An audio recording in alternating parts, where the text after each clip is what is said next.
Go. Hi guys, it's Roger from M&K, and since some of you have been having trouble with your subs, we'd like to give you a sort of tutorial on how things are going to go when you get your sub. So these are the three that we offer at the moment, and just as a demonstration we'd like to use the titanium sub. So here goes. You're going to need a SIM pin, 3 AG2 batteries, and a pair of scissors. First things first, you cut open your sub packaging. Just do it fairly simple, and you just pop these two out. There we go. There they are. Second thing that you need to do is just unscrew this, put the screen to the side, unscrew this, and the spring might come out. There's an LED on this side, and there's a battery holder with some instructions inside it on this side.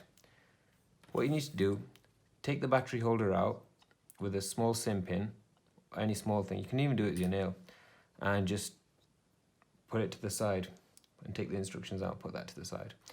Now, these are the parts that you need, and this is the order that you need them in. First thing you do is you get the battery, you pop it right in. So what you're doing is you're taking this face of the battery, the side that's normally up, this is the negative side, but you might think of it as a positive side if you have AA or AAA batteries. And you pop that in, facing the front. Pop it in, and you have the flat side on the bottom. What you'll want to do next is pop this into the base and just slide it right in. It should fit in very smoothly. And then pop the spring back, pop the spring back into the top, and you're ready to go. Just slide that together, and you might notice that it's already turned on. It's not a problem.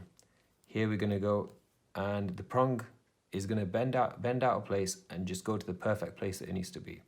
So just keep twisting and twisting. Actually, as a matter of fact, what you'll want to do is take the split ring and pop it right into the sub.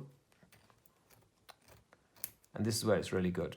It gives you that force that you can to sort of squeeze it right until the end. And as you can see there, there's no gap whatsoever.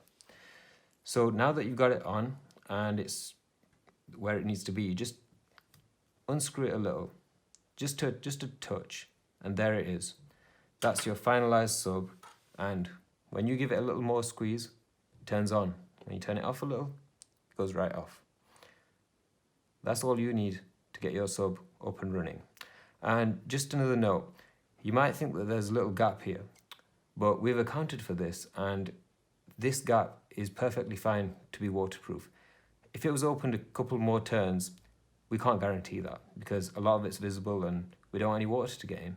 So long as it's just, just past there, it's perfectly fine. All right, guys, that was getting your sub ready, and here's the final thing. Take care, guys.